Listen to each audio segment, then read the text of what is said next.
ताज़ा खबरों के लिए सब्सक्राइब के साथ बेल आइकन को दबाइए और विस्तारा टाइम की सारी नोटिफिकेशन पाइए।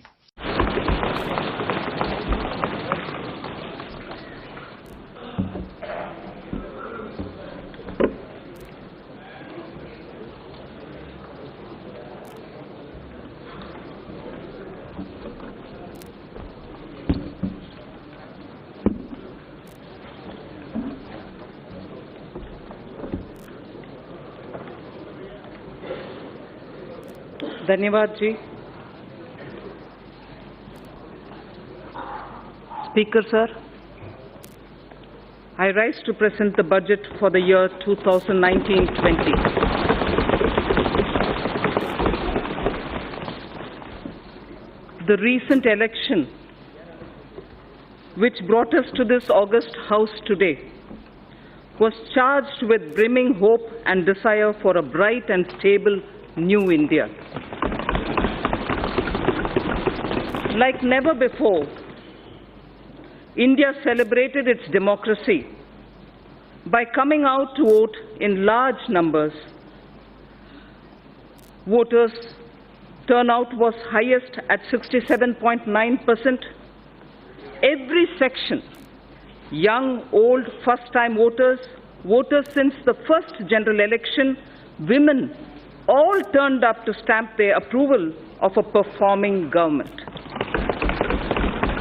Through their unambiguous and firm mandate, they have reaffirmed putting the nation first. The people of India have validated the two goals for our country's future, that of national security and economic growth. The first term of Honorable Prime Minister Narendra Modi-led NDA government stood out as a performing government, a government whose signature was in the last mile delivery. Between 2014 and 19, we provided a rejuvenated center-stage dynamic, cooperative federalism, GST Council, and a strident commitment to fiscal discipline. We had set the ball rolling for a new India, planned and assisted by the Niti Aayog, a broad-based think tank. We have showed by our deeds that the principle reform, perform, transform can succeed. On many programs and initiatives, we had worked on unprecedented scale. Average amount spent on food security per year approximately doubled during 2014-19 compared to the preceding 5 years. Number of patents issued more than trebled 3 times in 2017-18 as against the number of patents issued pre-14. Our last mile delivery stood out, and the unknown citizen in every nook and corner of our country felt the difference. Our objective was and continues to be मजबूत देश के लिए मजबूत नागरिक. Mega programs and services which we initiated and delivered during those 5 years will now be further accelerated. We shall further simplify procedures, incentivize performance, reduce red tape, and make the best use of technology, just as we did earlier. I am confident we will achieve our goals. Chanakya Niti Sutra says, Karya Purusha Karena Lakshyam Sampadayate. Meaning, with determined human efforts, the task will surely be completed. An Urdu couplet, pardon me my pronunciation, Yakin ho to koi rasta nikalta hai.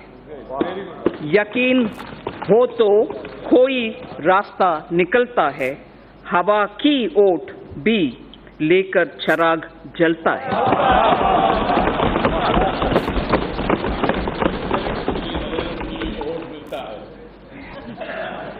Vision for the decade. Our economy was at approximately $1.85 trillion when we formed the government in 2014. Within 5 years, it has reached 2.7 trillion US dollars. Hence, it is well within our capacity to reach the 5 trillion US dollars in the next few years. In the interim budget of 2019-20 presented in February 2019, we gave ourselves a vision for the decade. I flag here the 10 points of our vision laid before us. Building physical, social infrastructure, Digital India reaching every sector of the economy, pollution-free India with green Mother Earth and blue skies. Make in India with particular emphasis on MSMEs, startups, defense manufacturing, automobiles, electronics, fabs and batteries, and medical devices. Water, water management, clean rivers. Blue economy, space programs, Gaganyaan, Chandrayaan, and satellite programs. Self-sufficiency and export of food grains, pulses, oil seeds, fruits and vegetables. Healthy society, Ayushman Bharat, well-nourished women and children, safety of citizens. Team India with Jan Bhagidari. Minimum government, maximum governance. These were the vision we set before ourselves. With this vision set before us, with the mandate given by its people, we are determined to take India to that height that it richly deserves. I strongly believe that with the clear-headed leadership of Honorable Prime Minister, we can achieve our goal. So what are the plans to reach the 5 trillion economy? The Indian economy will grow to become a $3 trillion economy in the current year itself. It is now the 6th largest in the world. 5 years ago, it was at the 11th position. In purchasing power parity terms, we are in fact the 3rd largest economy already, only next to China and the USA. To attain this and more, we need to continue undertaking many structural reforms. In the last 5 years, we saw many big reforms, in particular, indirect taxation, bankruptcy, and real estate. While these reforms were happening here in the Parliament, the common man's life was being changed through mudra, loans, to help him to do his business, and through several programs, it was being ensured that his or her kitchen had become smokeless. His or her house got electricity connection, and women's dignity was respected with the provision of toilets in home. The common man was served even as a major transformational reforms were being rolled out. And for this to continue, we need to invest heavily in infrastructure, in digital economy, and on job creation in small and medium firms. Respected Speaker, sir, it took us over 55 years for the Indian economy to reach $1 trillion. But when the country and her people's hearts are filled with Asha, Vishwas, and Akanksha, that is, when the hearts are filled with hope, trust and aspirations, we, in just 5 years, added $1 trillion. As I said, today we are nearing a $3 trillion level. So when we aspire to reach a $5 trillion level, many wonder if it's possible. If we can appreciate our citizens' purusharth or their goals of human spirit or pursuit, filled with the inherent desire to progress, led by the dedicated leadership present in this House, the target is eminently achievable. All of India's private sector industries, small, medium, or large, have played a substantial role in growing our economy. I recall the words of an eminent industry leader who said that his company's growth has always aligned itself with India's growth, before and post-independence. So if before independence, India Inc. understood Swadeshi. Today, they understand Make in India. We do not look down upon legitimate profit earning. Gone are the days of policy paralysis and license quota control regimes. India Inc. are India's job creators. They are the nation's wealth creators. Together with mutual trust, we can gain, catalyze fast, and attain sustained growth. I wish to propose a number of initiatives as part of a framework for kick-starting the virtuous cycle of domestic and foreign investments. Connectivity is the lifeblood of our economy.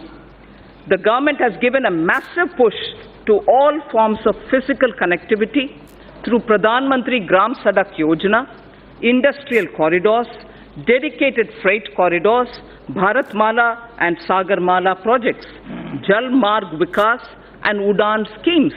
While the industrial corridors would improve infrastructure availability for greater industrial investment in the catchment regions, the dedicated freight corridors would mitigate the congestion of a railway network benefiting the common man.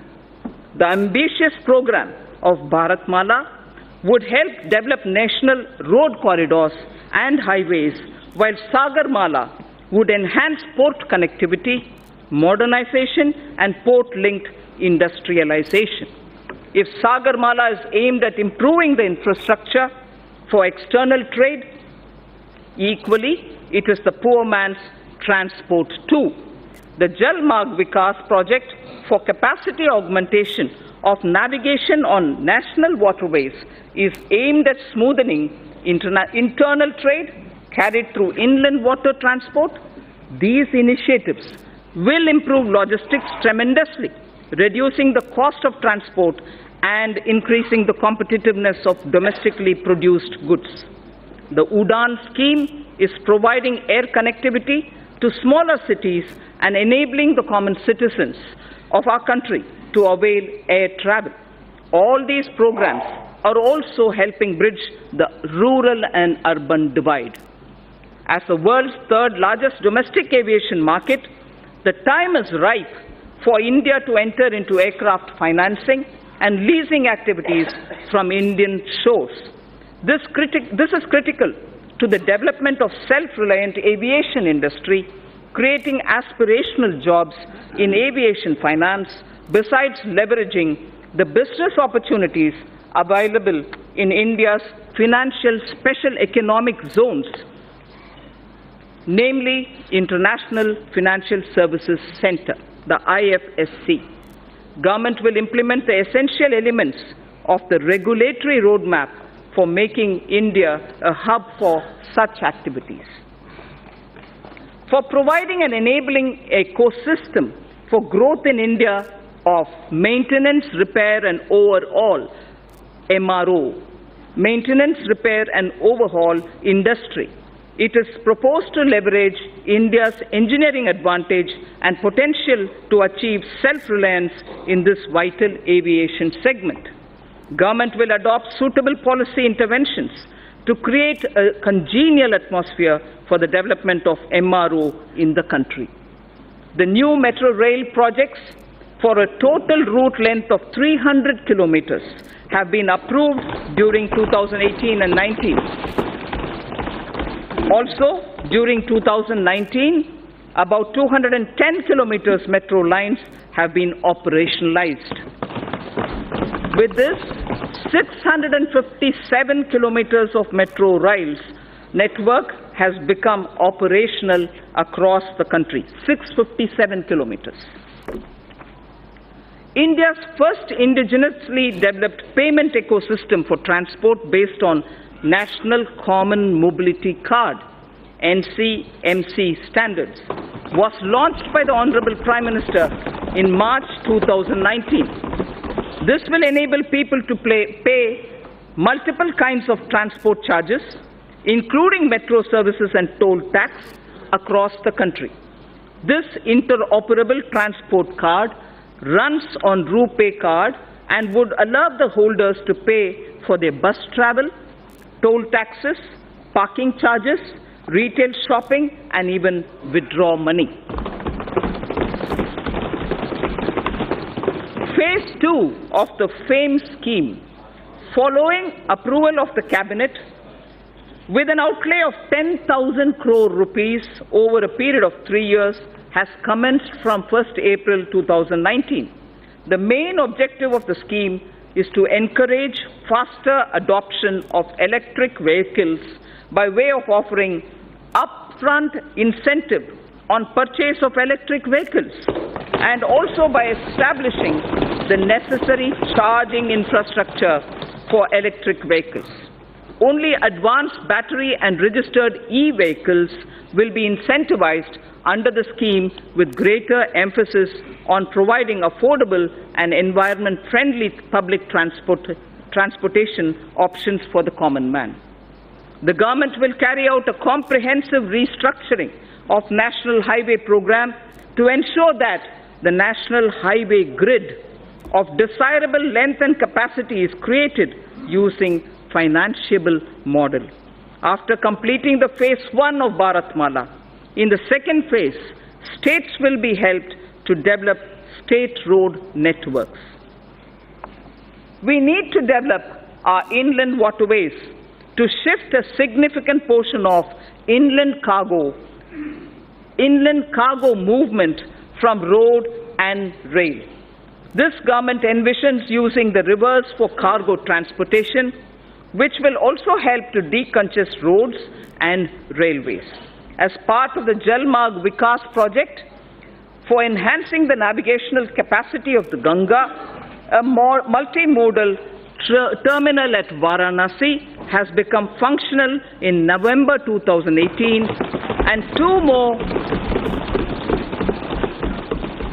more such terminals at Sahibganj and Haldia, a navigational lock at Farakka, would be completed in 1920. The movement of cargo volume on Ganga is estimated to increase by nearly 4 times in the next 4 years. This will make movement of freight, passenger cheaper and reduce our import bill. It is estimated that railway infrastructure would need an investment of 50 lakh crores between 2018 to 2030. Given that the capital expenditure outlays of railways are around 1.5 to 1.6 lakh crores per annum, completing even all sanctioned projects would take decades. It is therefore proposed to use public-private partnership to unleash faster development and completion of tracks, rolling stock manufacturing, and also delivery of passenger freight services. To take connectivity infrastructure to the next level, we will build on the successful model in ensuring power connectivity, one nation, one grid. Earlier we spoke about one nation, one card for mobility of common man. Now it is one nation, one grid that has ensured power availability to states at affordable rates. I propose to make available a blueprint this year for developing gas grids, water grids, highways, and regional airports. So the scaling up that we talked about, which marks the USP of this government, is revealed in each one of these examples. We do it in that scale each time. The recommendations of high-level empowered committee on retirement of old and inefficient plants and addressing low utilization of gas plant capacity due to paucity of natural gas will also be taken up for implementation now. Our government launched Ujjwal Discom Assurance Yojana, UDAY, in 2015, aimed at financial and operational turnaround of Discoms. Government is examining the performance of the scheme, and it will further get improved. We will work with the state governments to remove barriers like cross-subsidy surcharges, undesirable duties on open access sales, or captive generation for industrial and other bulk power consumers. Besides these structural reforms, considerable reforms are needed in tariff policy. A package for power sector tariff and structural reforms would soon be announced. It is proposed that several reform measures would be taken up to promote rental housing. Current rental laws are archaic as they do not address the relationship between the lessor and the lessee realistically and fairly. A model tenancy law will also be finalized and circulated to the states. Large public infrastructure can be built on land parcels held by the central ministries and central public sector enterprises all across the country. Through an innovative instrument or innovative instruments such as joint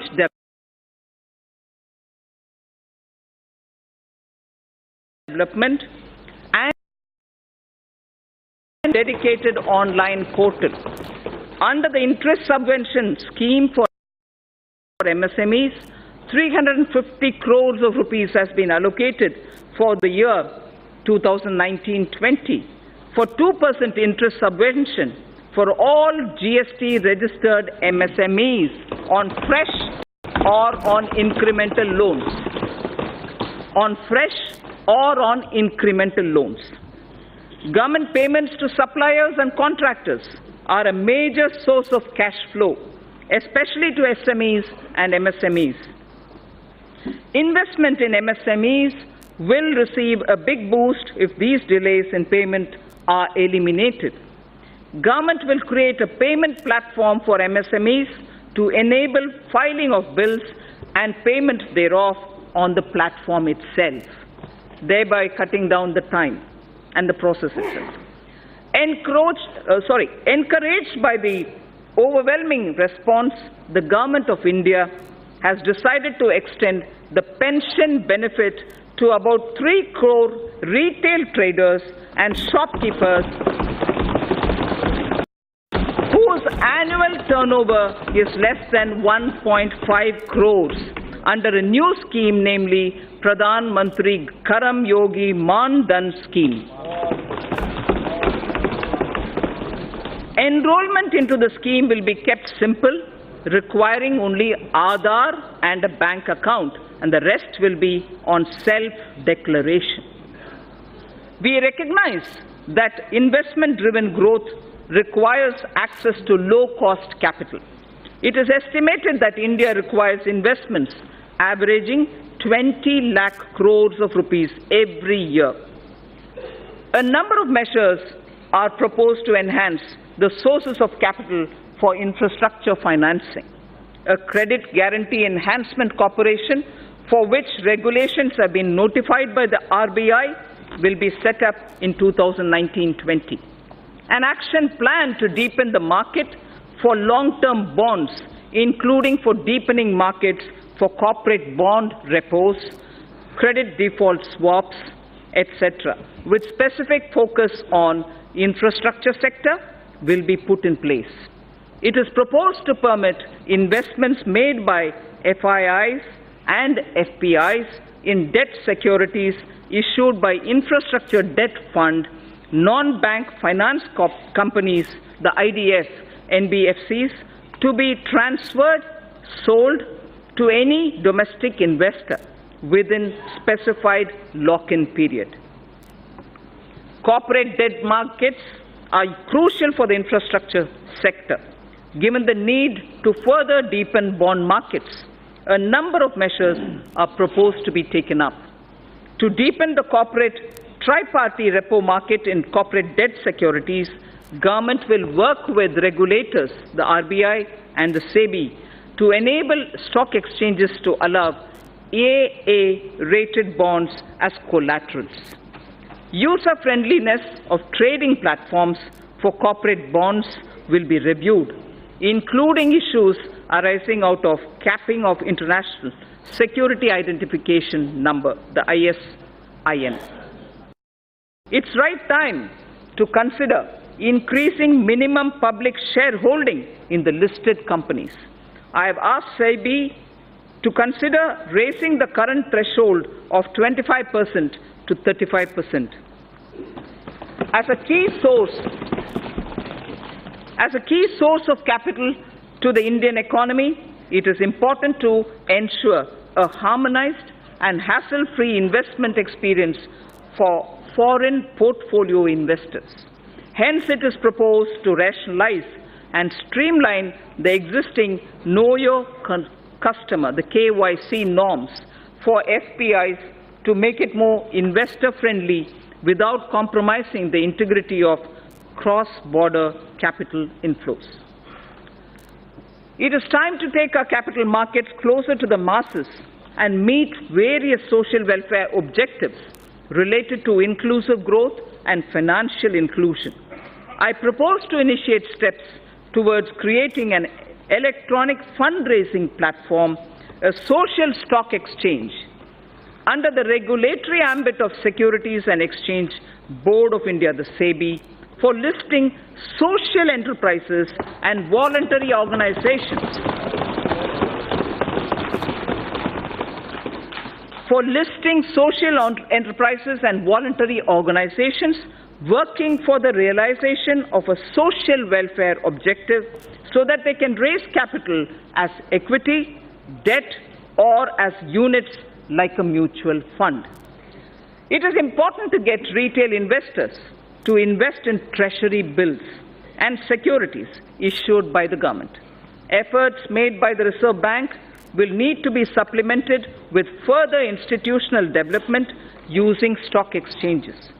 For this purpose, interoperability of RBI depositories and SEBI depositories would be necessary to bring about seamless transfer of treasury bills and government securities between RBI and depository ledgers, and for enabling this, the government will take up necessary measures in this regard in consultation with RBI and the SEBI. FDI inflows into India have remained robust despite global headwinds. Speaker, sir, global foreign direct investment flows slid by 13% in 2018 to 1.3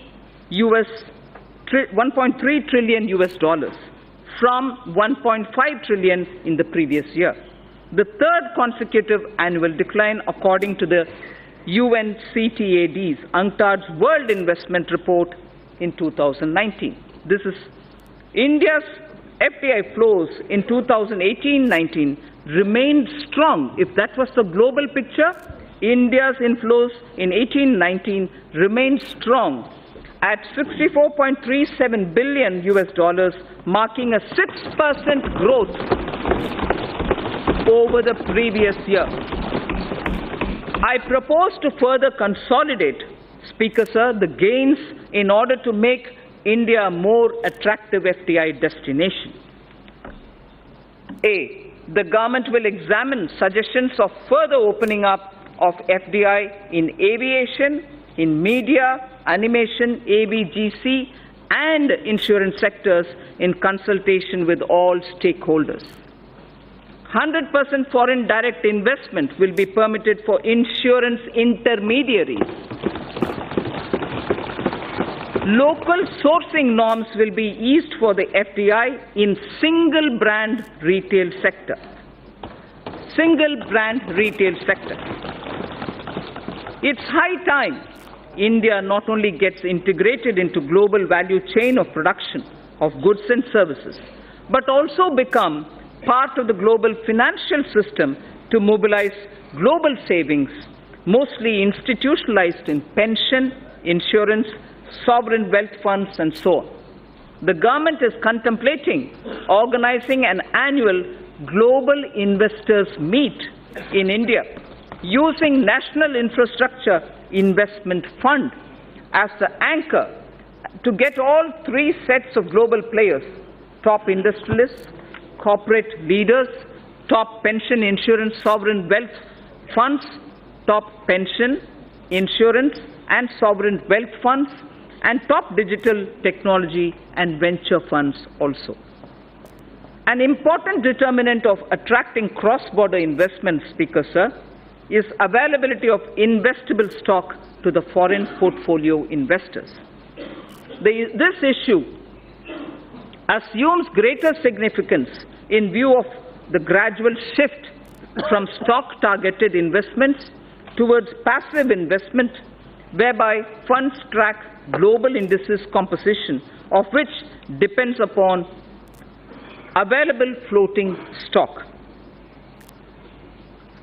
Accordingly, I propose to increase the statutory limit for FBI investment in a company from 24% to sectoral foreign investment limit, with option given to the concerned corporates to limit it to a lower threshold. FPIs will be permitted to subscribe to listed debt securities issued by the REITs or the InvITs. Even though India is the world's top remittance recipient, NRI investment in Indian capital markets is comparatively less. With a view to provide NRIs with seamless access to Indian equities, I propose to merge the NRI portfolio investment scheme route with the foreign portfolio investment route.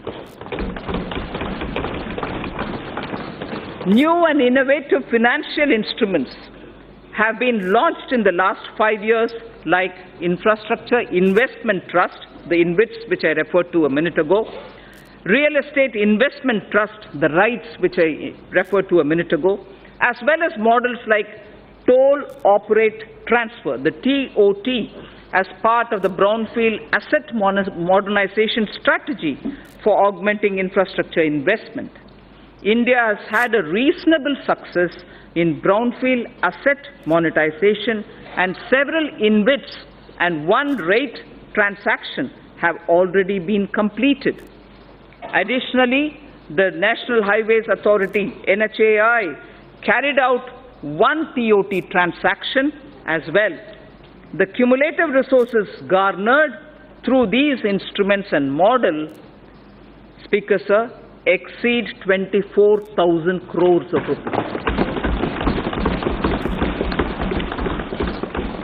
India has emerged as a major space power with the technology and ability to launch satellites and other space products at globally low-cost level. Time has come to harness this ability commercially. A public sector enterprise, namely New Space India Limited, NSIL, has been incorporated as a new commercial arm of the Department of Space to tap the benefits of the research and development carried out by ISRO, Indian Space Research Organization. The company will spearhead commercialization of various space products, including production of launch vehicles, transfer of technologies, and marketing of space products. Sir, I've all the while spoken about the various means through which we can, at a macro level, reaching the $5 trillion target. Now, I would just confine myself to talking about Gramin Bharat, the rural India, the various steps which we'll take towards strengthening our economy. Mahatma Gandhi ji had said, the soul of India lives in its villages. This year, even as we are marking the 150th birth anniversary of Mahatma Gandhi, I submit that our government keeps Antyodaya at the core of all its efforts. At the center of everything that we do, we keep Gaon, Garib और किसान. मतलब गांव, गरीब और किसान केंद्र बिंदु है हमारे हर एक कार्यक्रम में. Honorable Prime Minister's two mega initiatives of Ujjwala Yojana and Saubhagya Yojana have transformed the lives of every rural family, dramatically improving ease of their living. Household access to clean cooking gas, has seen an unprecedented expansion through provision of more than 7 crore LPG connections. All villages and almost 100% households across the country have been provided with electricity.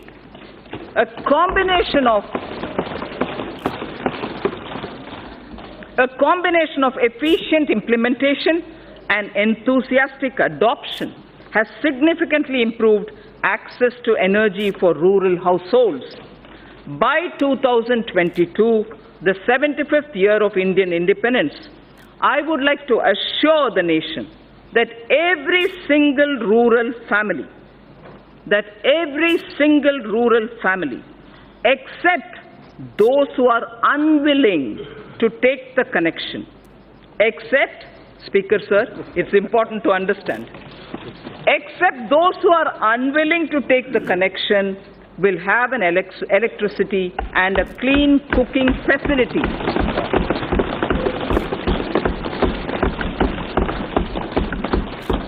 Pradhan Mantri Awas Yojana, Gramin, aims to achieve the objective of housing for all by 2022.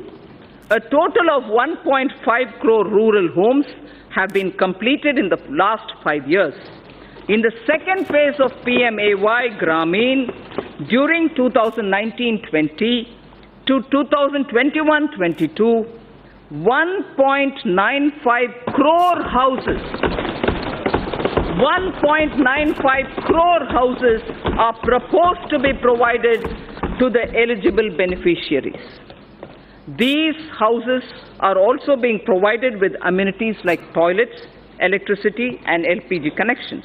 With the use of technology, the DBT platform, the Direct Benefit Transfer platform, and technology inputs, average number of days for completion of houses has been reduced from 314 days in 2015 and 16. It took us 314 days, Speaker Sir. Now it is only 114 days. Please allow me to repeat this. If the completion of houses required 314 days in 2015-16, by the time it was 2017-18, it has now come down to only 114 days, and that is why the scale of our achievement is possible. Fishing and fishermen. Fishing and fishermen communities are closely aligned with farming and are crucial to rural India. Through a focused scheme, the Pradhan Mantri Matsya Sampada Yojana, the Department of Fisheries will establish a robust fisheries management framework. This will address critical gaps in the value chain, including infrastructure modernization, traceability, production, productivity, post-harvest management, and quality control. Pradhan Mantri Gram Sadak Yojana has brought many socio-economic gains in the rural areas. To accelerate the speed of achieving universal connectivity of eligible habitations, the target of connecting the eligible and feasible habitations was advanced from 2022 to 2019 itself. I am happy to inform that all-weather connectivity has now been provided to over 97% of all such habitations. This has been possible by maintaining a high pace of road construction of 130 to 135 kilometers per day in the last 1,000 days. Committed to the agenda of sustainable development, 30,000 kilometers of Pradhan Mantri Gram Sadak Yojana roads have been built using green technology, waste plastic, and cold mixed technology, thereby reducing the carbon footprint. With the changing economic scenario, it is important to upgrade roads connecting villages to the rural markets. For this, Pradhan Mantri Gram Sadak Yojana Phase 3 is envisaged to upgrade 1,25,000 kilometers of road length over the next 5 years. with an estimated cost of 80,250 crores of rupees. 1,25,000 kilometers of roads will be upgraded under Pradhan Mantri Gram Sadak Yojana Phase 3, and the amount estimated for this is 80,250 crores. Considering the fact that majority of people still live in villages and depend on agriculture and traditional industries, the scheme of Fund for Upgradation and Regeneration of Traditional Industries, SFURTI, Spurti is it, aims to set up more common facility centers to facilitate cluster-based development to make the traditional industries more productive, profitable, and capable for generating sustained employment opportunities. The focus sectors are bamboo, honey, and khadi clusters. The SFURTI envisions setting up of 100 new clusters during 2019-20, which should enable 50,000 artisans to join the economic value chain.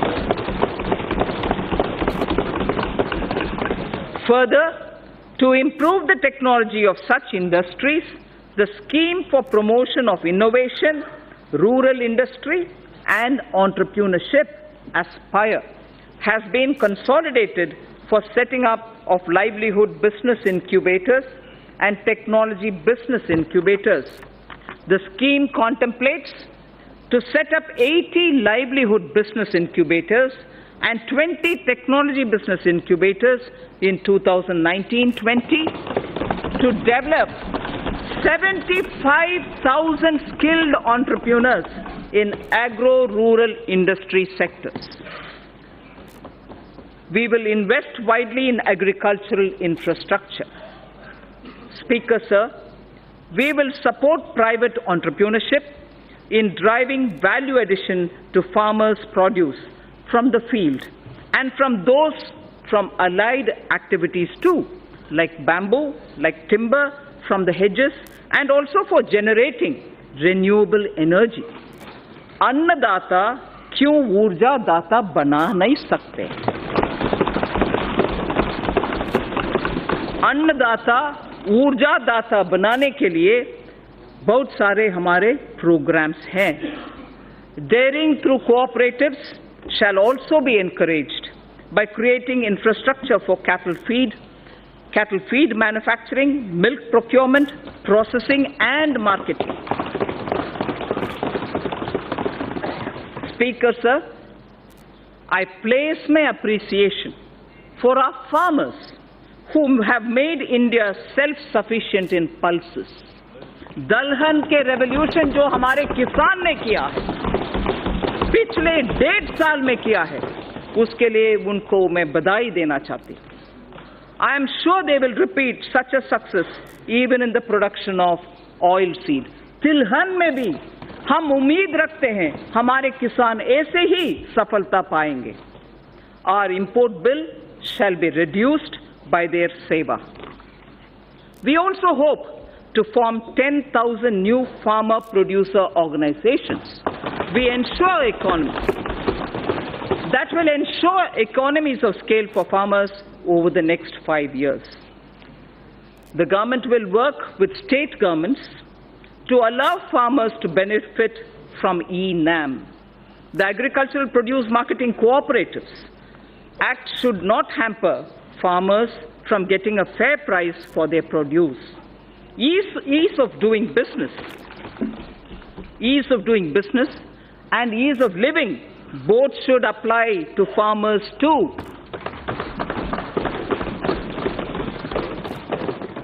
And we shall go back to basics on one count. Speaker, sir, I would like to draw your attention. We shall go back to basics on one count. Zero budget farming. Zero budget farming may not be a new thing. That is why I said we'll go back to basics. We need to replicate this innovative model. Some states have already tried somewhat.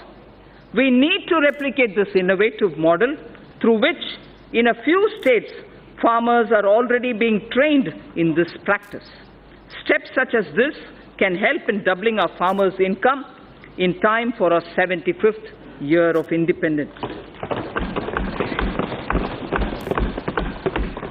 Ensuring India's water security and providing access to safe and adequate drinking water to all Indians is a priority for this government. A major step in this direction has been constitution of the Jal Shakti Mantralaya, integrating the Ministry of Water Resources, River Development and Ganga Regeneration and the Ministry of Drinking Water and Sanitation. This was done by integrating these many ministries and departments. This new Mantralaya will look at the management of our water resources and water supply in an integrated and holistic manner and will work with states to ensure Har Ghar Jal, Har Ghar Jal, to all rural households by 2024 under the Jal Jeevan Mission. This mission, under the Department of Drinking Water and Sanitation, will focus on integrated demand and supply side management of water at the local level, including creation of local infrastructure for source sustainability like rainwater harvesting, groundwater recharge, and management of household wastewater for reuse in agriculture. The Jal Jeevan Mission will converge with other central and state government schemes to achieve its objectives of sustainable water supply management across the country. The government has identified 1,592 blocks which are critical and overexploited, spread across 256 districts for the Jal Shakti Abhiyan. Besides using funds available under various schemes, the government will also explore possibility of using additional funds available under the Compensatory Afforestation Fund Management and Planning Authority, the CAMPA, for this purpose. Speaker said, Swachh Bharat Abhiyan has touched the very conscience of the nation, besides bringing enormous health and environmental benefits. This noble scheme, initiated in 2014, has achieved a resounding success. 9.6 crore toilets have been constructed.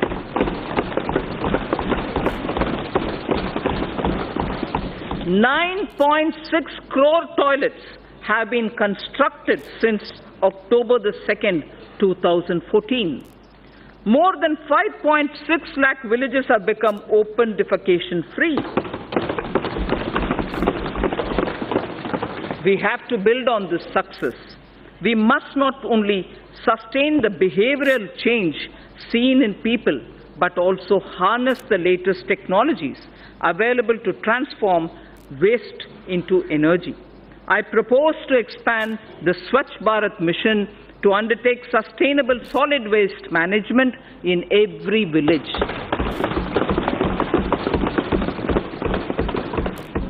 Under the Pradhan Mantri Gramin Digital Saksharata Abhiyan, over 2 crore rural Indians, under the Pradhan Mantri Gramin Digital Saksharata Abhiyan, over 2 crore rural Indians have so far been made digitally literate. To bridge rural-urban digital divide, BharatNet is targeting internet connectivity in local bodies in every panchayat in the country. This will be speeded up with assistance from Universal Service Obligation Fund under the public-private partnership arrangement. Speaker, sir, till now I focused on some specific features in order that our rural India, Gramin Bharat ke liye, Now I will focus on Shahri Bharat, urban India. This government sees the rapid urbanization of India as an opportunity rather than a challenge.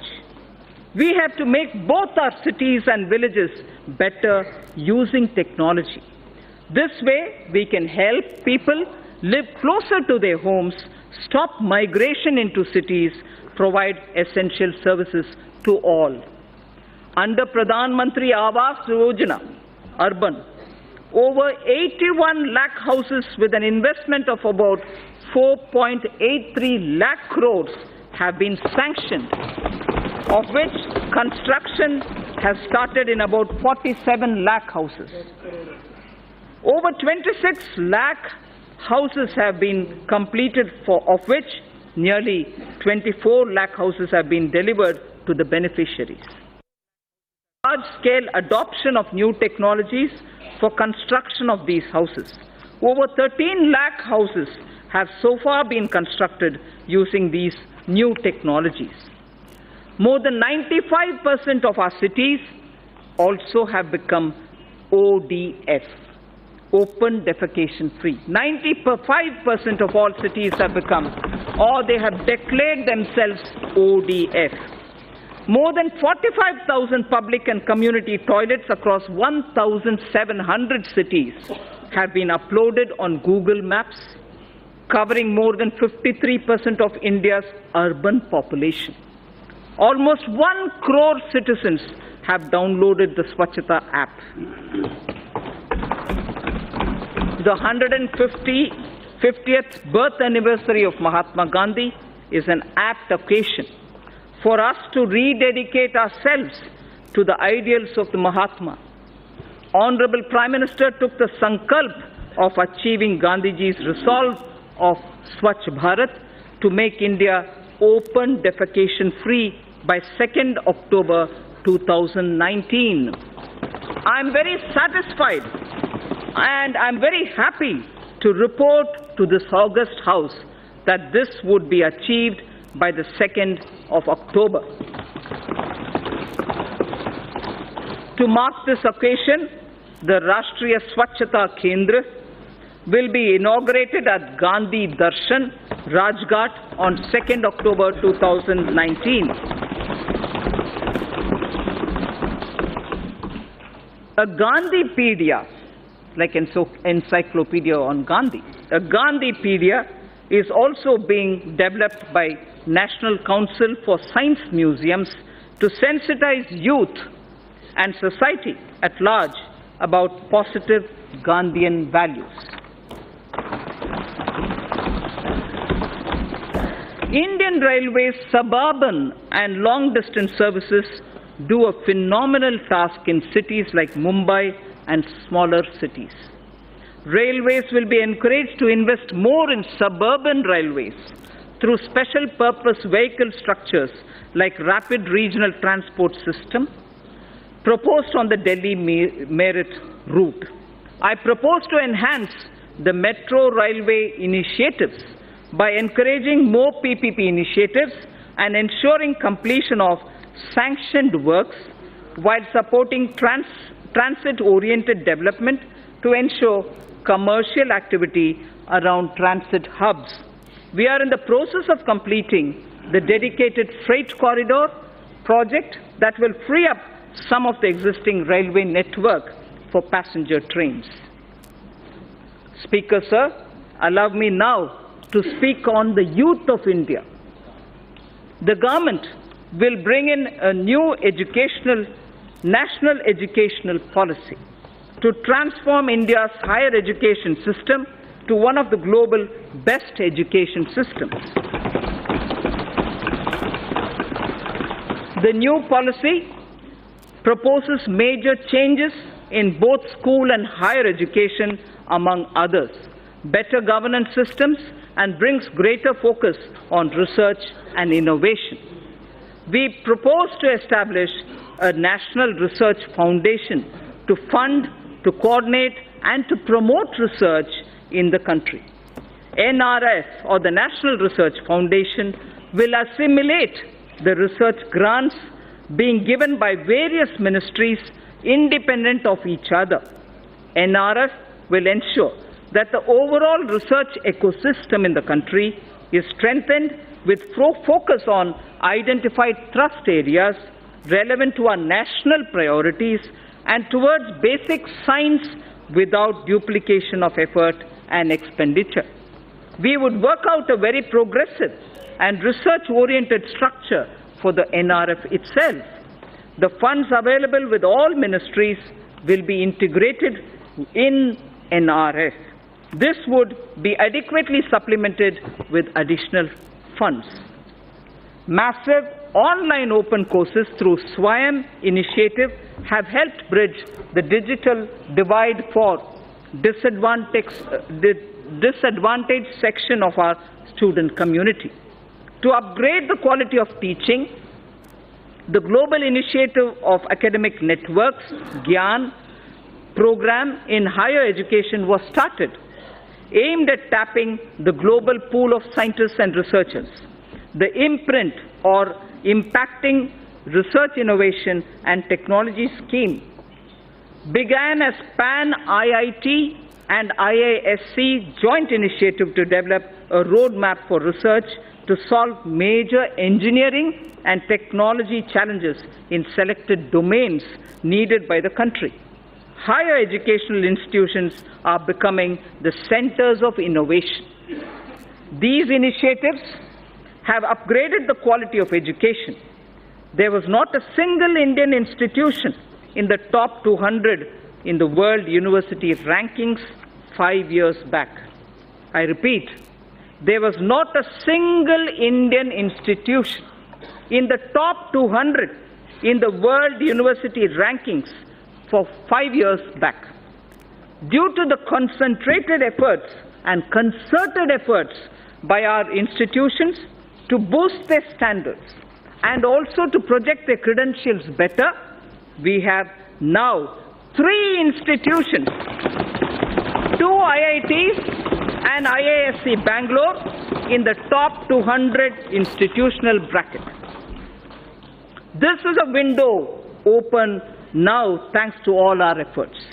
We will continue making concerted efforts to improve the performance of our institutions of higher learning.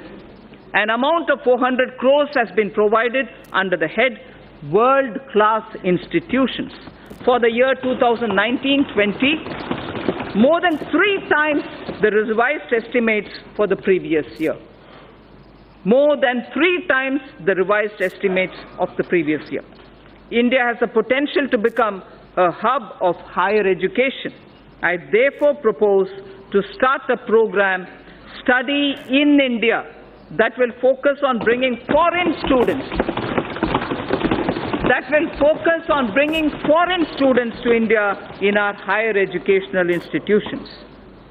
The regulatory systems of higher education would be reformed comprehensively to promote greater autonomy and focus on better academic outcomes.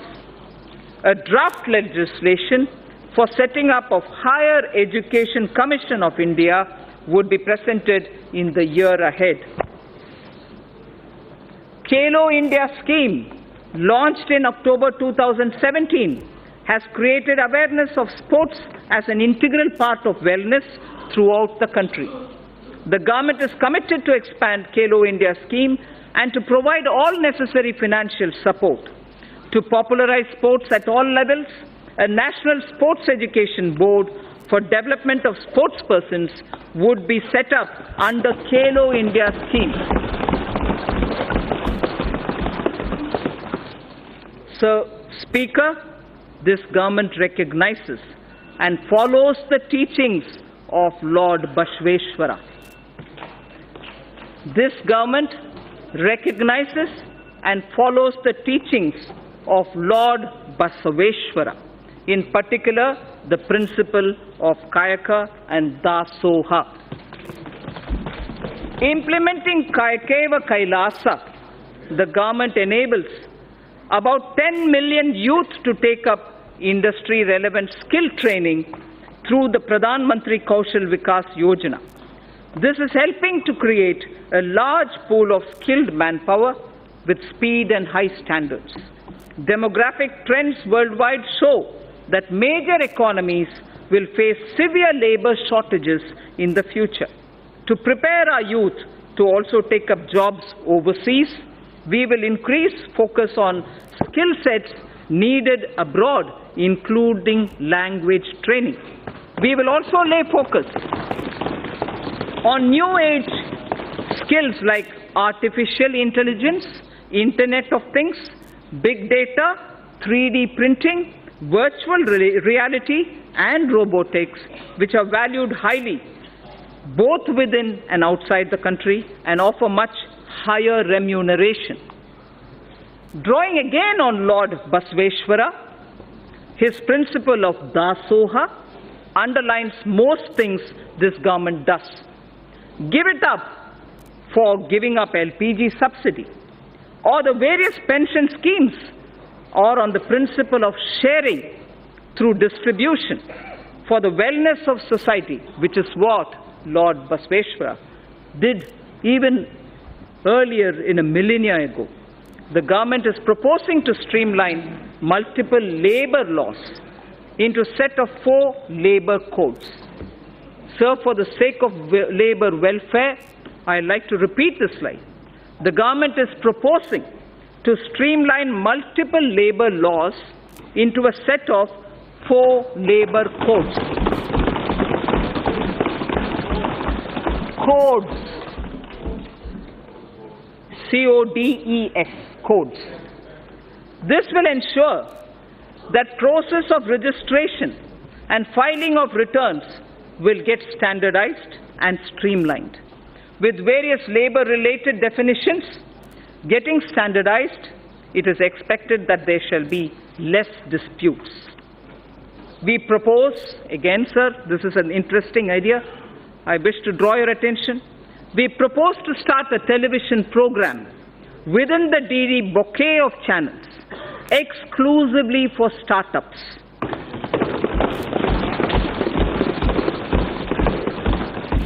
This shall serve as a platform for promoting startups, discussing issues affecting their growth, matchmaking with venture capitalists, and for funding and tax planning.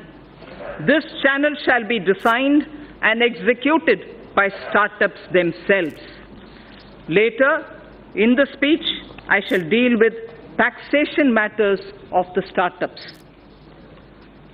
So, Stand Up India scheme has delivered enormous benefits. The country is witnessing emergence of thousands of entrepreneurs, from women and also from scheduled caste and scheduled tribes. Most of them assisted to set up their own businesses and industry, with capital provided under the Stand Up India scheme. Considering the beneficial results of the scheme and strong demand for its continuance by the SC and ST communities themselves, the scheme would now be continued for the entire period coinciding with the 15th Finance Commission, that is 2020 to 2025. The banks will provide financial assistance for demand-based businesses, including, for example, for acquisition of scavenging machines and robots. Sir, Speaker, the Stand Up India scheme has made human dignity and self-esteem to go up. Kayakeva Kailasa, I said earlier, and I repeat, the Ministry of Petroleum and Natural Gas has enabled SC and ST entrepreneurs in providing bulk LPG transportation contracts to them. In a matter of 2 years, over 300 entrepreneurs have emerged as a result of the Stand Up scheme. Machines and robots have been deployed to do scavenging, which also saved the manual scavengers their dignity. The synthesis between stand-up and start-up, with commercial banks playing the catalyst, has brought this transformational change. Sir, now I shall concentrate a few paragraphs on ease of living. After all, everything that this government does with the principle of minimum government, maximum governance is aimed at getting ordinary citizens' life a bit easier. So the ease of living is a very important principle. This government aims to bring greater ease of living in the lives of its citizens. Digital payments are gaining acceptance everywhere, including by the government. Use of technology is an effective way to ensure this. Pradhan Mantri Shram Yogi Man Dhan was launched on 5th March 2019 by the Honorable Prime Minister in Ahmedabad. The scheme aims at providing 3,000 rupees per month as pension on attaining the age of 60 to crores of workers in unorganized and informal sectors. About 30 lakh workers have already joined the scheme. For good quality of life and ease of living, maintaining a cleaner environment and ensuring sustainable energy use is absolutely vital. A program of mass scaling up of LED bulbs for widespread distribution at household level was taken up, resulting into massive replacement of incandescent bulbs and CFLs in the country. Approximately 35 crore LED bulbs have been distributed under the Ujala Yojana, leading to a cost saving, and this is very impressive.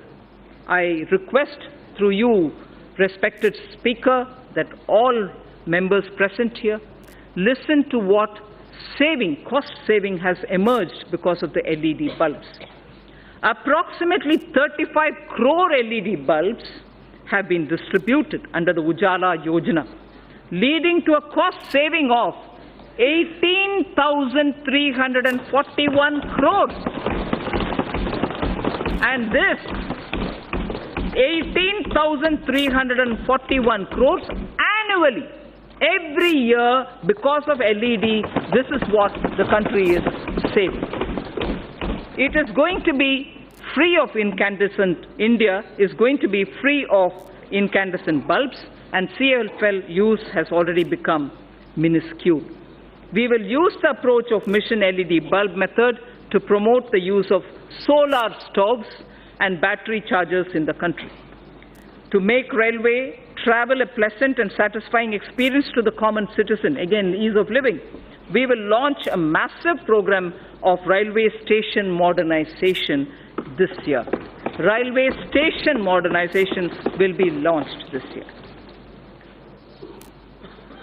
Honorable Speaker, sir, I draw the attention to the women of India. Nari to Narayani.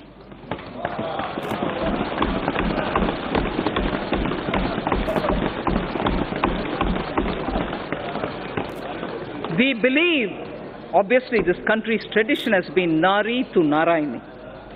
Swami Vivekananda, in a letter to Swami Ramakrishnananda, had said, "There's no chance for the welfare of the world unless the condition of women is improved." I repeat, there is no chance for the welfare of the world unless the condition of women is improved. It is not possible for a bird to fly on one wing. Swami Vivekananda's words. This government believes that we can make progress with greater women's participation. In India's growth story, sir, I would like to draw your attention.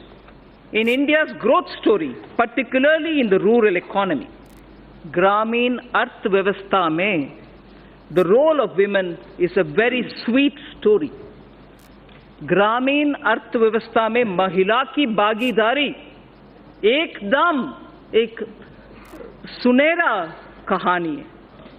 This government wishes to encourage and facilitate the role of women. Gender analysis of the budget aimed at examining the budgetary allocation through a gender lens has been in place for over a decade. I propose to form a broad-based committee with government and private stakeholders to evaluate and suggest action for moving forward. There is no segment of human life where the contribution of women is not significant. There is no segment where the contribution of women is not significant. This government firmly believes that the socio-economic transformation that is taking place, particularly in the last decade, India's women's role and leadership is distinct. The recent elections have shown record turnout of women voters at par with men. Record turnout of women voters at par with men. We also have a record number of 78 women MPs here in this House. This reinforces our approach of going beyond just women-centric policy. I repeat, this reinforces our approach of going beyond just women-centric policy making to building women-led initiatives and movements. This government, Speaker Sir, has supported and encouraged women entrepreneurship through various schemes such as Mudra, Stand Up India, self-help group support, and so on. In order to further encourage women enterprises, I propose to expand the Women SHG Interest Subvention Program to all districts in India. Furthermore, for every verified woman SHG member having a Jan Dhan bank account, for every verified woman SHG member having a Jan Dhan account, an overdraft of 5,000 shall be allowed. Again, one woman in every SHG, which is spread all across the country, one woman in every SHG will also be made eligible for a loan up to 1 lakh under the Mudra scheme.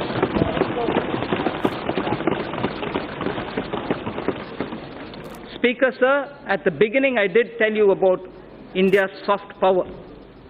India's soft power, which is the next section I'll concentrate on. India's soft power is appreciated in so many different ways. Some simple examples, sir. In the last 3 years, on the International Yoga Day, yoga has been practiced in large numbers in 192 countries around the world.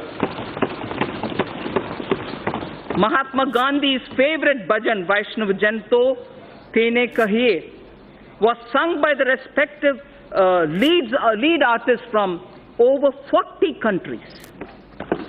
The annual Bharat Ko Jano quiz competition is sought after as an event to participate by not only NRIs, non-resident Indians, but also several foreigners themselves. I propose to consider issuing Aadhaar card for non-resident Indians with Indian passports after their arrival in India without waiting for 180 days. I repeat it. I propose to consider issuing Aadhaar cards for non-resident Indians with Indian passports after their arrival in India without waiting for the mandatory 180 days, without waiting the issue. I propose to launch a mission which will integrate our traditional artisans and their creative products with global markets. Wherever necessary, we shall obtain patents for them and the geographical indicators, GI, for them. I wish to say this in Hindi for the larger audience of traditional artisans. इस उद्देश्य से मैं इस गरिमामय प्रांगण से पहली बार यह घोषणा करती हूँ कि हम भारत के सृजनात्मक उद्योगों को अर्थव्यवस्था से जोड़कर जहां आवश्यक है बौद्धिक संपदा अधिकारों से संरक्षित करके राष्ट्रीय और अंतर्राष्ट्रीय बाजार तक पहुंचाने की मुहिम प्रारंभ करेंगे।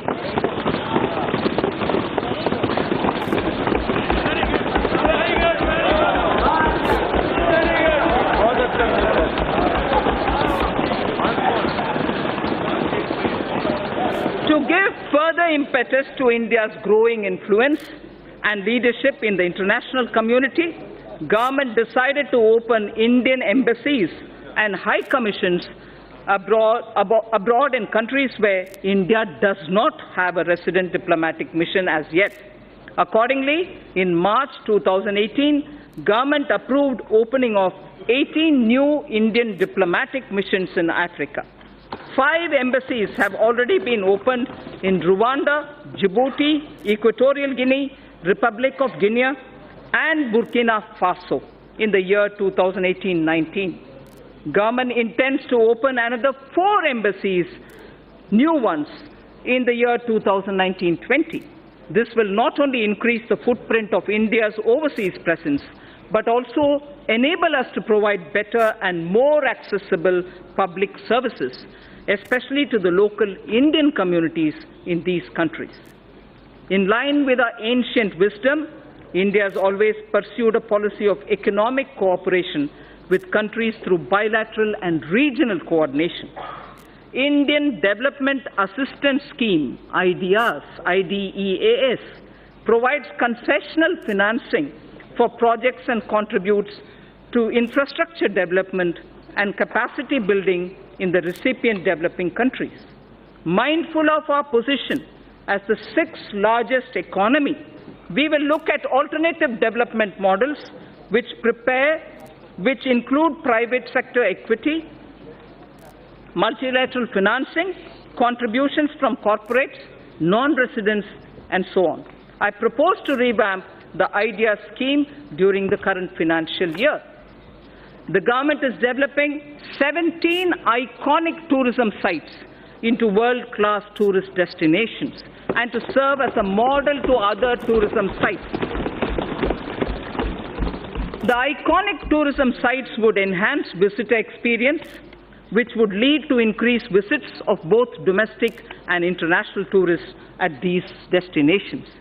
With the objective of preserving rich tribal heritage, a digital repository is developed where documents of folk songs, photos and videos regarding their evolution, place of origin, lifestyle, architecture, education levels, skill sets, traditional art, folk dances, and other anthropological details of the tribes in India will be stored. The repository will further be enriched and strengthened as we go along. Speaker, sir, now I come to saying what we propose about the banking and the financial sector. Financial gains from cleaning of the banking system are now amply visible. NPAs, meaning non-performing assets, of commercial banks have reduced by over 1 lakh crore over the last year. Record recovery of over 4 lakh crore due to IBC and other measures has been effected in the last 4 years. Provision coverage ratio is now at its highest in 7 years, and domestic credit growth has risen by 13.8%. Government has smoothly carried out consolidation, reducing the number of public sector banks by 8. Government has smoothly carried out consolidation, reducing the number of public sector banks by 8. At the same time, as many as 6 public sector banks have been enabled to come out of prompt corrective action framework. We have enabled 6 public sector banks to come out of that situation. Having addressed the legacy issues, public sector banks are now proposed to be further provided 70,000 crores of rupees capital to boost credit for a strong impetus to the economy. 70,000 crores of rupees will be provided in order that capital will be boosted so that credit can be improved.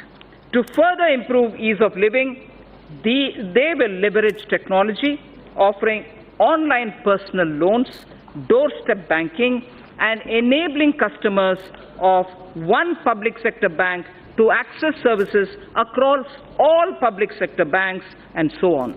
In addition, government will initiate steps to empower account holders to remedy the current situation in which they do not have control over deposits of cash by others into their accounts. There is an issue now. Unknowing to them, there are money being deposited into accounts, and that is creating a lot of problems for customers. So we will be addressing that also. We will initiate steps to address that problem. Reforms will also be undertaken to strengthen governance in public sector banks. Non-banking financial companies are playing an extremely important role in sustaining consumption demand as well as capital formation in small and medium industrial segment. NBFCs that are fundamentally sound should continue to get funding from banks and mutual funds without being unduly risk-averse. For purchase of high-rated pooled assets of financially sound NBFCs amounting to a total of 1 lakh crore rupees during the current financial year, government will provide one-time 6 months partial credit guarantee to public sector banks for the first loss of up to 10%. I shall read this again. For the purchase of high-rated pooled assets of financially sound NBFCs amounting to a total of 1 lakh crores of rupees during the current financial year, government will provide one-time 6 months partial credit guarantee to public sector banks for first loss up to 10%. Further, Reserve Bank of India is the regulator of the NBFCs. However, RBI has limited regulatory authority over NBFCs. Appropriate proposals for strengthening the regulatory authority of RBI over NBFCs are being placed in the finance bill. NBFCs which do public placement of debt have to maintain a debenture redemption reserve. And in addition, a special reserve as required by RBI has also to be maintained. To allow NBFCs to raise funds in public issues, the requirement of creating a DRR, that is a debenture redemption reserve, which is currently applicable for only public issues as private placements are exempt, this will be done away with. To bring more participants, especially NBFCs not registered as NBFCs factor, on the TREDS platform, amendment in the Factoring Regulation Act 2011 is necessary, and steps will be taken to allow all NBFCs to directly participate on the TREDS platform. Efficient and conducive regulation of the housing sector is extremely important in our context. The National Housing Bank, besides being a refinancer and a lender, is also the regulator of the housing finance sector. This gives a somewhat conflicting and difficult mandate to the NHB. I am proposing to return the regulation authority over the housing finance sector from the NHB, National Housing Board, to the RBI. I am proposing to return the regulation authority over the housing finance sector from NHB to the RBI. Necessary proposals have been placed in the finance bill even for that. Government has announced its intention to invest 100 lakh crores in infrastructure. over the next 5 years. 100 lakh crores for infrastructure over the next 5 years. To this end, it is proposed to set up an expert committee to study the current situation relating to long-term finance and our past experience with development finance institutions, and this committee shall recommend the structure and required flow of funds through development finance institutions. The situation will be reviewed by them, and they will suggest measures. Pension Fund Regulatory Development Authority, PFRDA, implements and regulates the National Pension System, the NPS, and Atal Pension Yojana through various intermediaries, including, inter alia, the NPS Trust, keeping in view the wider interest of the subscribers and to maintain arm's-length relationship of the NPS Trust with PFRDA. Steps will be taken to separate the NPS Trust from PFRDA with appropriate organizational structure. To facilitate onshoring of international insurance transactions and to enable opening of branches by foreign reinsurers in the International Financial Service Center, it is proposed to reduce net owned fund requirement from 5,000 crores to 1,000 crores, 1,000 crores. I'll repeat that sentence, sir. To facilitate onshoring of international insurance transactions and to enable opening of branches by foreign reinsurers in the International Financial Services Center, it is proposed to reduce net owned fund requirement from 5,000 crores to 1,000 crores.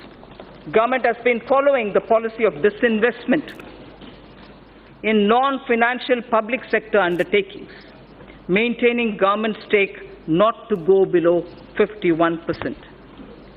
Government is considering, in case where the undertaking is still to be retained in government control, to go below 51% to an appropriate level on case-to-case basis. Government has also decided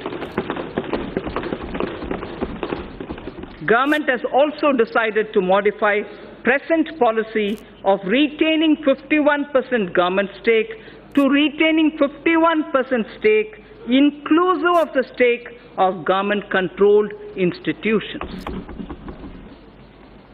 Sir Speaker, in order to improve the capital flows into the Indian economy, it is important to align domestic corporate systems and practices with global ones. It is also appreciated that global finance movement in equity uses certain parameters to evaluate the stocks in which they choose to invest. The government intends to further encourage retail participation in CPSEs, which of late has shown very encouraging upward trend. In order to provide additional investment space, the government would realign its holding in CPSEs, including banks, to permit greater availability of its shares and to improve depth of its market.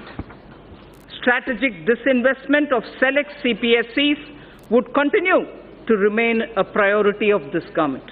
In view of current macroeconomic parameters, government would not only reinitiate the process of strategic disinvestment of Air India, but would offer more CPSEs for strategic participation by the private sector. I repeat this sentence. Strategic disinvestment of select CPSEs would continue to remain a priority for this government. In view of current macroeconomic parameters, government would not only reinitiate the process of strategic disinvestment of Air India, but also would offer more CPSEs for strategic participation by the private sector. Government is setting an enhanced target of rupees 1,05,000 crore of disinvestment receipts for the financial year 2019-20. The government will undertake strategic sale of PSUs. The government will also continue to do consolidation of PSUs in the non-financial space as well. Sir, ETFs have proved to be an important investment opportunity for retail investors and has turned out to be a good instrument of Government of India's disinvestment program. To expand this further, Government will offer an investment option in ETFs on the line of equity-linked savings scheme, which is ELSS. This would encourage long-term investments in CPSEs. For bringing better public ownership of the PSUs and also bring greater commercial and market orientation of the listed PSUs, the government will take all necessary steps to meet public shareholding norms of 25% for all listed PSUs and raise the foreign shareholding limits to maximum permissible sector limits for all PSUs, companies which are part of emerging market index. Sir, the Indian sovereign debt, external debt, India's sovereign external debt to GDP is among the lowest globally at less than 5%. Honorable Speaker, sir, this is a very important indicator for India. I am repeating the line. India's sovereign external debt to GDP is among the lowest globally at less than 5%. The government will start raising a part of its gross borrowing program in external markets in external currencies. This will also have beneficial impact on demand situation for the government securities in domestic market. A new series of coins, sir, a new series of coins of 1 rupee, 2 rupees, 5 rupees, 10 rupees and 20 rupees, easily identifiable to the visually impaired also, were released by the government minister, by the Honorable Prime Minister on 7th March 2019. These new coins will be made available for public use shortly. Sir, in the first 50 years after independence, we emphasized on rights. So I draw your attention to this line, which marks the end of part A of my speech. In the first 50 years after independence, we emphasized on rights. Marking 75 years of our independence, we should place emphasis on our duty towards India. Place emphasis on our duty towards India without undermining our rights. Thinkers all over the world have supported the argument that in performing one's duty, protection of one's rights is inherent. In performing one's duty, the protection of one's right is inherent in it. For the bright future of India, when again in 2022 we will remember our freedom fighters, we should dedicate ourselves to the service of the nation. So now I move to part B, which is something of great interest for all of us, taxation related. Honorable Speaker, sir, I see a lot of members sitting up. Mr. Speaker, sir, I begin by thanking our taxpayers who, as responsible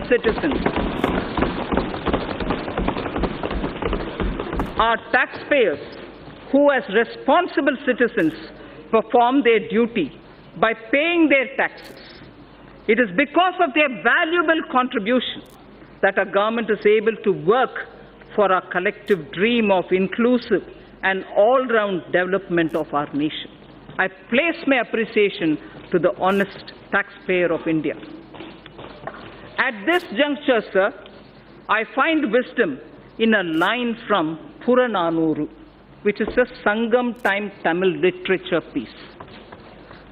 A Tamil Sangam era work, and this is done by Pisirandayar. Pisirandayar, yes. The verse, Yanai Pugunda Nilam, a land into which elephant gets in. Yanai Pugunda Nilam. This was sung as an advice to the king, a Pandyan king, Pandyan Aruvudai Nambi. The king is Pandyan Aruvudai Nambi, and Pisirandayar gives this advice to him. It's a long verse.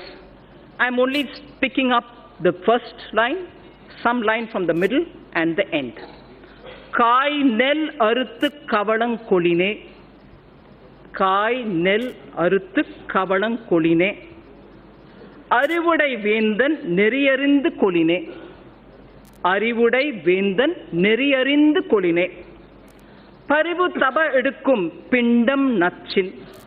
Parivu tapa edukkum pindam natchin. Yanai pukka pulam pol. Yanai pukka pulam pola. Thanum unnan ulagamum kedume. Meaning,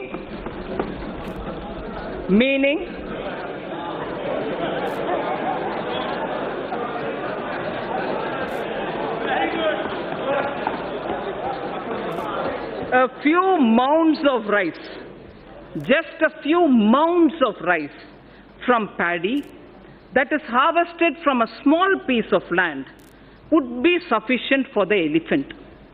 For an elephant, just a few mounds of rice cooked from paddy which is taken from a small piece of land will be sufficient. But what if the elephant itself enters into the field and starts eating? It would eat far lesser than what it will trample with its foot. I hope the meaning is clear. So, the advice given to Pandyan Arivudai Nambi is a valuable advice that this government appreciates. An elephant, if it is given mounds of rice, here I would refer to taxation, will be quite happy. It doesn't have to enter into the field and trample to eat the food. So we don't intend to trample anybody.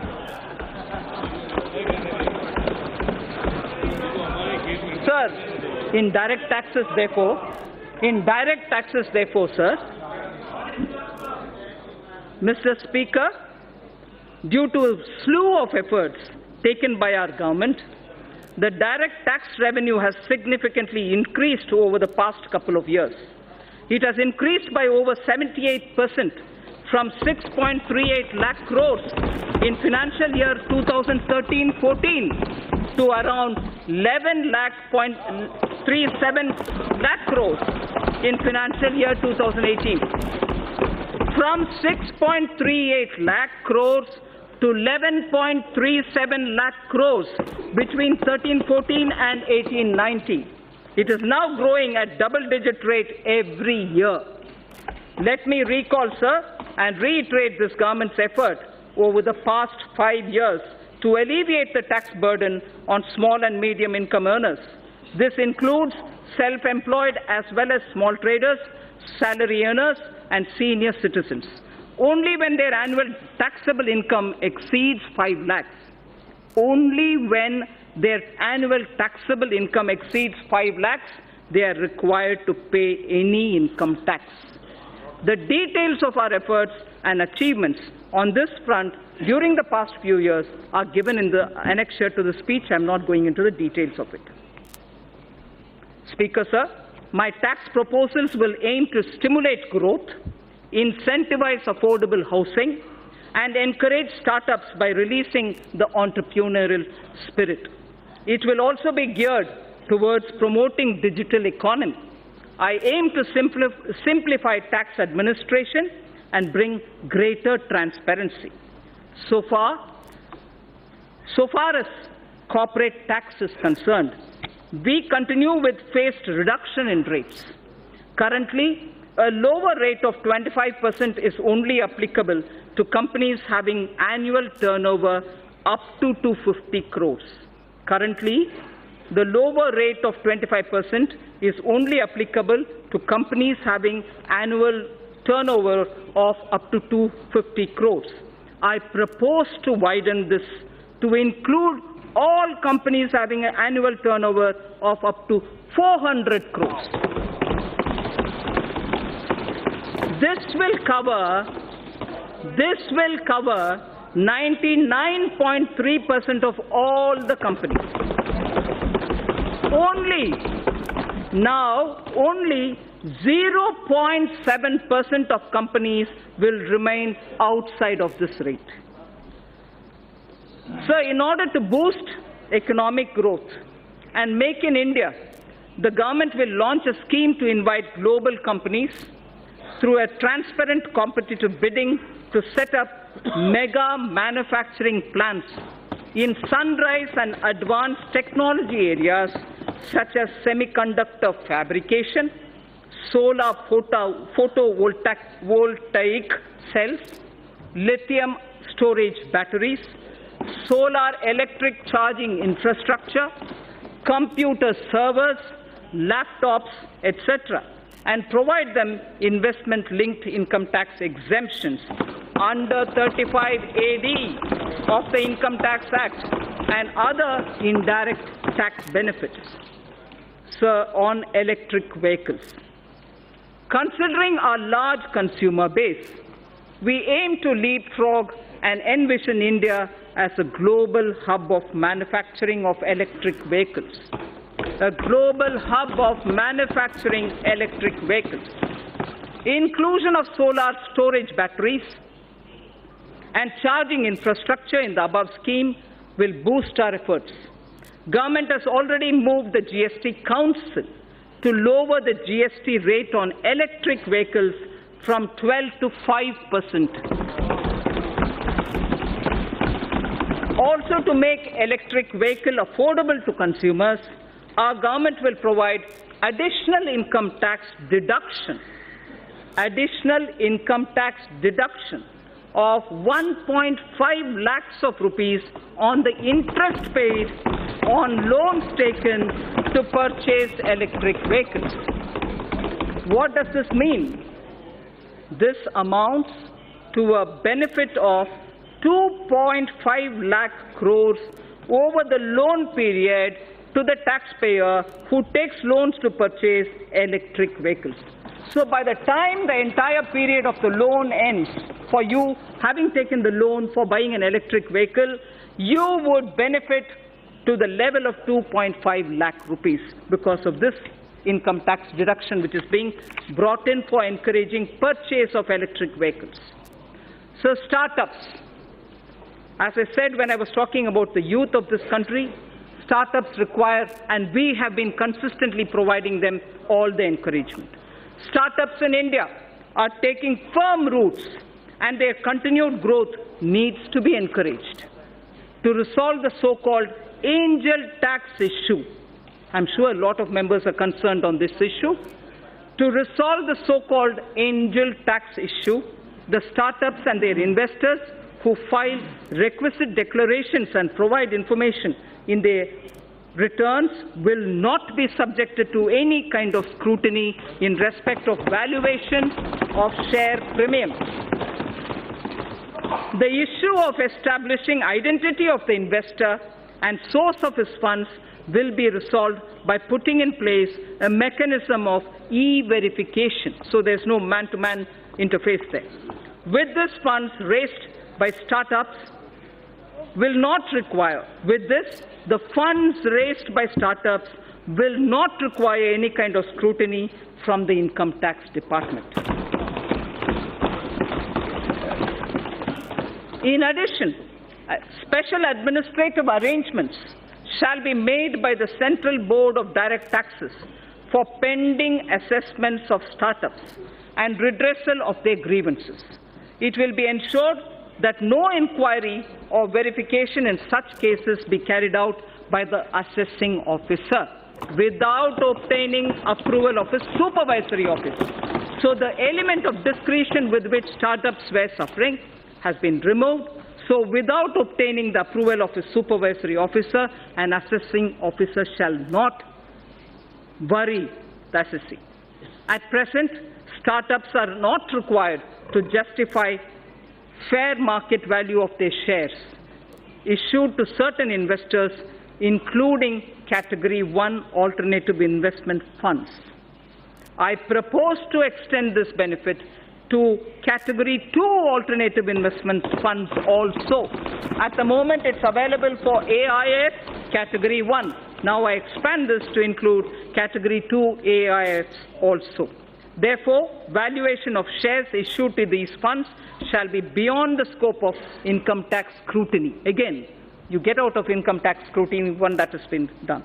I also propose to relax some of the conditions for carry forward and set off losses in the case of startups.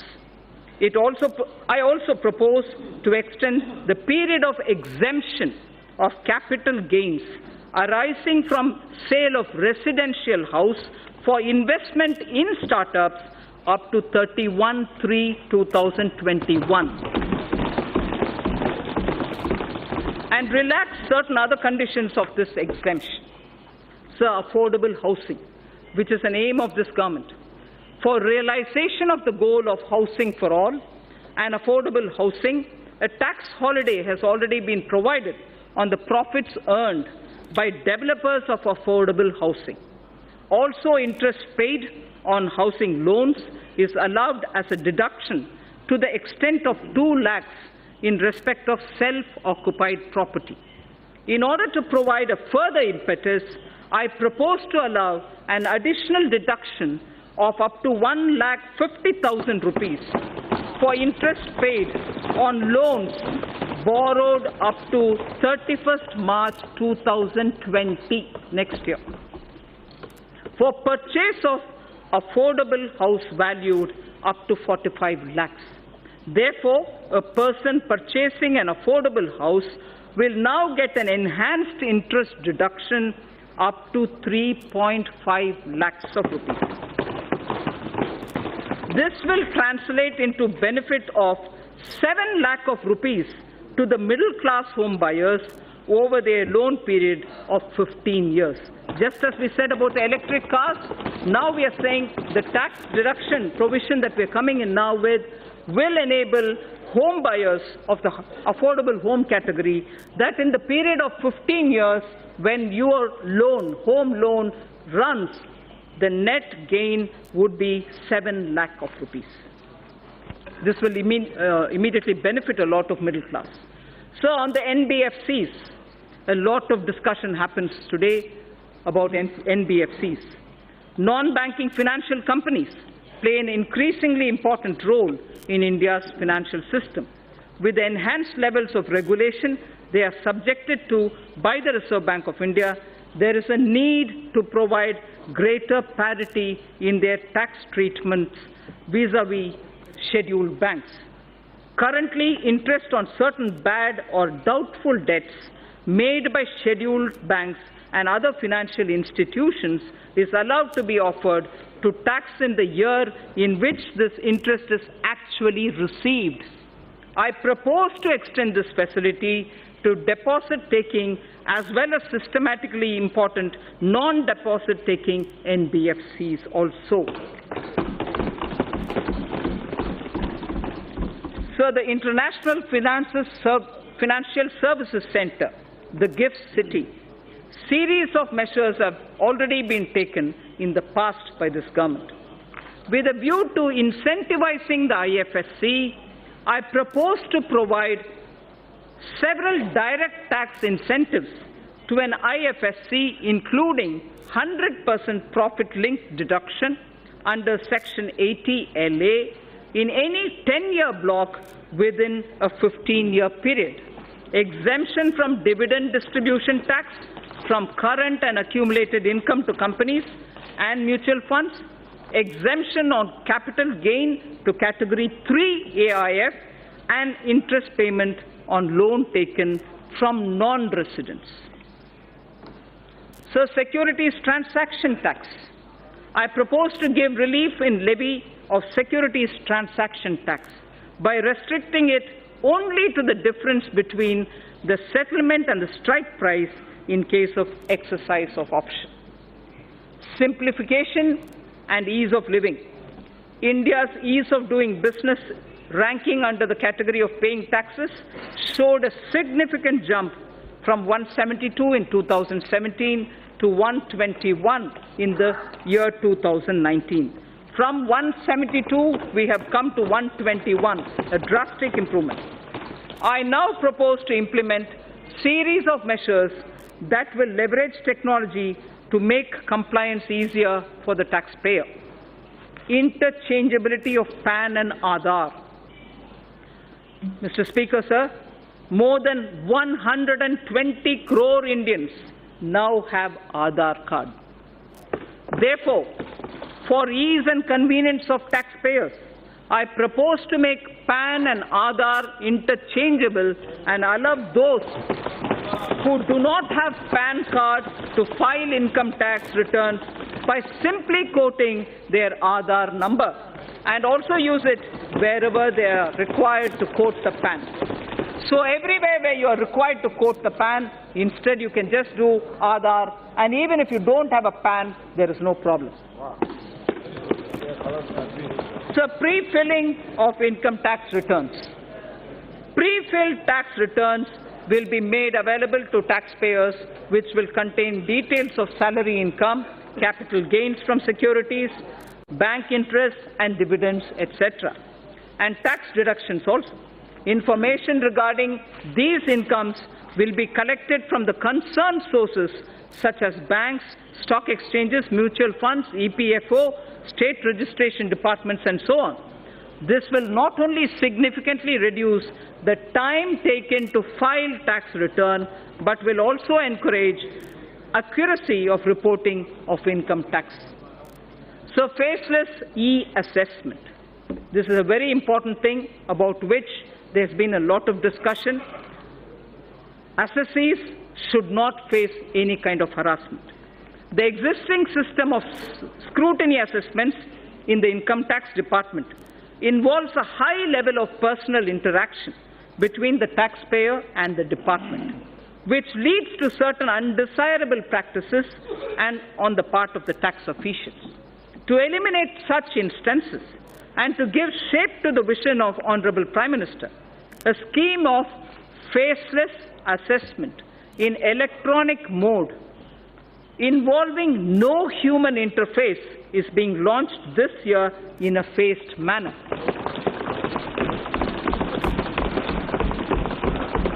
To start with, such e-assessments shall be carried out in cases requiring verification of certain specified transactions or discrepancies. Cases selected for scrutiny shall be allocated to assessment units in a random manner, and notices shall be issued electronically only by a central cell without disclosing the name, designation or location of the assessing officer. The central cell shall be the single point of contact between the taxpayer and the department. This new scheme of assessment will represent a paradigm shift in the functioning of the income tax department.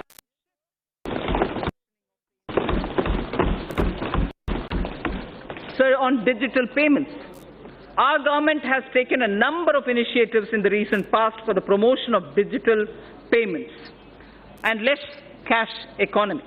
To promote digital payments further, I propose to take a slew of measures to discourage the practice of making business payments in cash. To discourage the practice of making business payments in cash, I propose to levy TDS, tax deduction at source, of 2% on cash withdrawal exceeding 1 crore in a year from a bank account. I'll repeat this. To discourage the practice of making business payments in cash, I propose to levy TDS of 2% on cash withdrawal exceeding 1 crore in a year from a bank account. Further, there are low-cost digital modes of payment such as BHIM UPI, UPI QR code, Aadhaar Pay, certain debit cards, NEFT, RTGS, etc., which can be used to promote less cash economy. I therefore propose that the business establishments with annual turnover of more than 50 crores shall offer such low-cost digital modes of payment to their customers, and no charges or merchant discount rate shall be imposed on customers as well as the merchants. No charges or merchant discount rates shall be imposed on customers as well as the merchants. RBI and banks will absorb these costs from the savings that will accrue to them on account of handling less cash as people move to these digital modes of payment. Necessary amendments are being made in the Income Tax Act and the Payments and Settlement System Act of 2007 to give effect to these provisions. So now about the revenue mobilization. I'm sure it's equally concerning for all of us. Mr. Speaker, sir, as I have started earlier, we have taken several measures in the past to alleviate the tax burden on small and medium income earners, as those having annual income up to 5 lakhs are not required to pay any income tax. We are thankful to the taxpayers who play a major role in nation building by paying their taxes. However, in view of the rising income levels, those in the highest income brackets need to contribute more to the nation's development. I therefore propose to enhance the surcharge on individuals having taxable income from 2 crore to 5 crores and 5 crore and above, so that effective tax rates for these two categories will increase by around 3% and 7% respectively. So the other measures, I also propose to simplify the tax law to reduce even hardships being caused to taxpayers, which include enhancing threshold of tax for launching prosecution for non-filing of returns, and exempting appropriate class of persons from the anti-abuse provision of Section 50CA and Section 56 of the Income Tax Act. So the indirect taxes. Now coming to indirect taxes, sir. We are aware that the landscape has changed significantly with the implementation of the GST. In every sense, this has been a monumental reform. In every sense, this has been a monumental reform, center and states coming together and agreeing to pool in their sovereign power of taxation for common good of the country was unprecedented. 17 taxes and 13 cesses became one tax. Multitude of rates instantly became 4. Almost all commodities saw rate reduction. Tens of returns were replaced by just one. Taxpayers' interface with tax departments got reduced. Border checks got reduced and eliminated in many cases. Goods started moving freely across states, which saved time and energy. A truck started doing two trips in the same time in which it was doing one. Thus, dream of one nation, one tax, one market was realized. The GST Council deserves all the credit for this. Sir, in the initial phase, GST witnessed certain teething problems. This was natural considering the scale of the reform. However, the Council, the Centre and the states proactively worked to resolve these issues. GST rates have also been reduced significantly, where relief of about 92,000 crores per year has been given. We should not lose sight of this fact when judging the performance of the GST. The details are given in the annexure. we are further simplifying the GST processes. A simplified single monthly return is being rolled out. Taxpayer having annual turnover of less than 5 crore shall file only quarterly returns. Free accounting software for return preparation has been made available to small businesses. A fully automated GST refund module shall be implemented. Multiple tax ledgers for a taxpayer shall be replaced by just one. It's also proposed to move an electronic invoice system wherein invoice details will be captured in a central system at the time of issue. This will eventually be used to pre-fill a taxpayer's return. There will be no need for a separate e-way bill. Its rollout would begin from January 2020. Electronic invoice system will significantly reduce the compliance burden. Sir, on the customs side, my proposals are driven with the objective of securing our borders, achieving higher domestic value addition through Make in India, reducing import dependence, protection to MSME, and promoting clean energy, curbing non-essential imports, and correcting inversions. Defense has an immediate requirement of modernization and upgradation. This is a national priority. For this purpose, import of defense equipment that are not being manufactured in India are being exempted from the basic customs duty. Make in India is a cherished goal.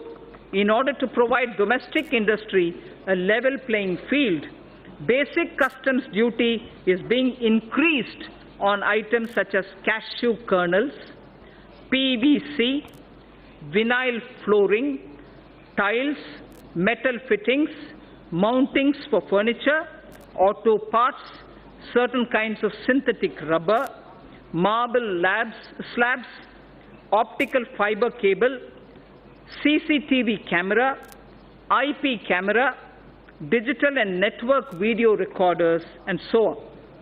Also, exemptions from on certain electronic items which are now being manufactured in India are being withdrawn. Further, end-use based exemptions on palm stearin, fatty oils, and exemptions to various kinds of papers are also being withdrawn. To encourage domestic publishing and printing industry, 5% customs duty is being imposed on imported books. To further promote domestic manufacturing, customs duty reductions are being proposed on certain raw materials and capital goods. These include certain inputs of CRGO sheets, amorphous alloy ribbon, ethylene dichloride, propylene oxide, cobalt matte, naphtha, wool fibers, inputs for manufacture of artificial kidney and disposable sterilized dialyzer, and fuels for nuclear power plants.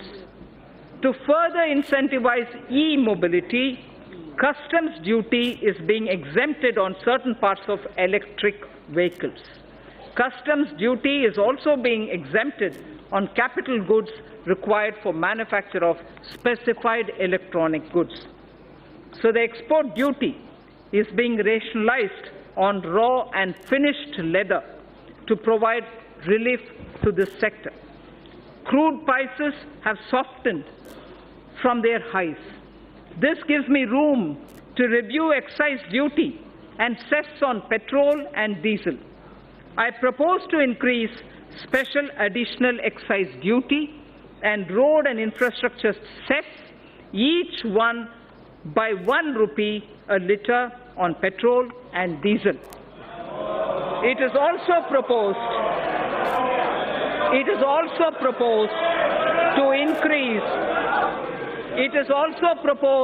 to increase custom duty on gold and metals from 10% to 12.5%. It is also proposed to increase custom duty on gold and other precious metals from 10 to 12.5%. Tobacco products and crude attract national calamity and contingent duty. In certain cases, this levy has been contested on the ground that there is no basic excise duty on these items. To address this issue, a nominal basic excise duty is being imposed. Sir, I am also proposing few amendments to the Customs Act. Recent trends reveal that certain bogus entities are resorting to unfair practices to avail undue concessions and export incentives. While we have intensified our efforts against such nefarious activities, provisions are being incorporated in the Act for enhanced penalty and prosecution for such offences. Further misuse of duty-free scrips and drawback facility involving more than 50 lakh of rupees will be a cognizable and non-bailable offence. GST has completed 2 years. An area that concerns me is that we have huge pending litigations from pre-GST regime. More than 3.75 lakh crores of rupees is being blocked in litigations and service tax and excise. There is a need to unload this baggage and allow businesses to move on. I therefore propose a legacy dispute resolution scheme,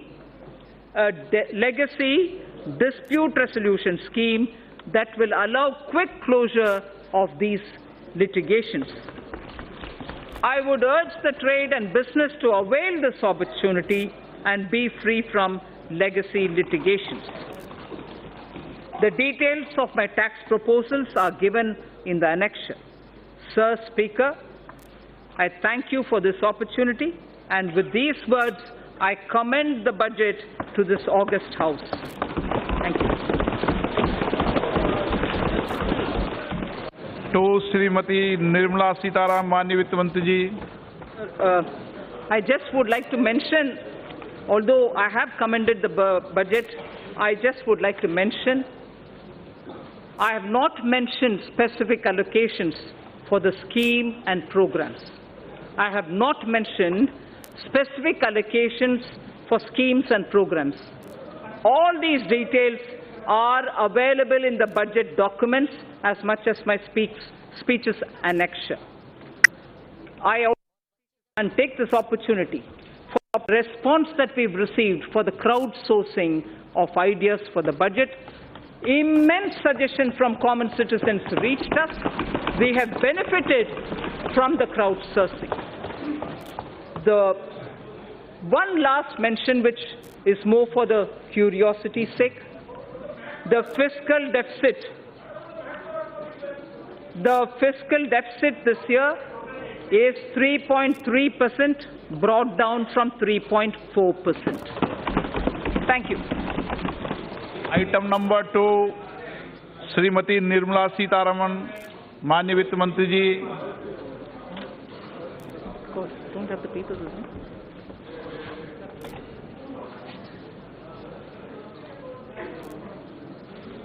Sir, with your permission, I rise to lay on the table the statements regarding medium-term fiscal policy, fiscal policy statement, and the macroeconomic framework statement under Section 3, subsection 1 of the Fiscal Responsibility and Budget Management FRBM Act 2003. Item number 3. Sir, with your permission again, I rise to move for leave to introduce the Finance number 2 Bill 2019. प्रश्न ये है कि वित्त विधेयक को पुनर्स्थापित करने की अनुमति प्रदान की जाए। जो सदस्य इसके पक्ष में हाँ कहें, जो सदस्य इसके विरोध में ना कहें। मेरे विचार में निर्णय हाँ वालों के पक्ष में आए, हाँ वालों के पक्ष में आए, अनुमति प्रदान की जाती है। माननीय मंत्री जी, अब विधेयक को पुनर्स्थापित करें। Sir, I now introduce the bill. माननीय सदस्यों, मैं इस सभा की ओर से देश की पहली पूर्णकालिक महिला वित्त मंत्री जी को बजट पेश करने के लिए बहुत बहुत बधाई देता हूं और मैं सभी माननीय सदस्यों को भी 2 घंटे 15 मिनट तक आपने जिस शांतिपूर्ण ढंग से सरकार के पहले बजट को सुना, उसके लिए भी आपको बहुत बहुत बधाई देता हूं। सभा की कार्रवाई सोमवार दिनांक 8 जुलाई 2019 को सुबह 11 बजे तक के लिए स्थगित की जाती है।